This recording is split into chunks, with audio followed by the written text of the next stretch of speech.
Hi everyone, welcome back to this channel. In this tutorial, I will show you how to complete the daily quest about submit the info card of European Robin in Heartopia.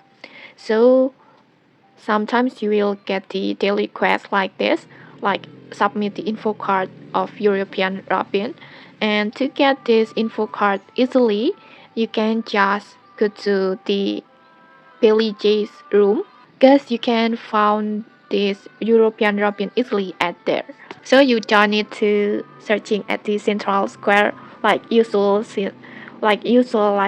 just searching at the area one by one. You don't need to do that. You only need to go to the Billy J's room.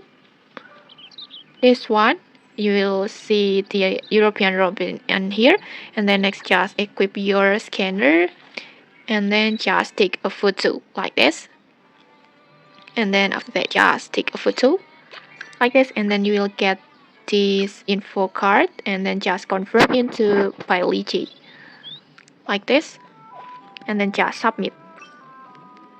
And okay, like this your quest automatically complete like this.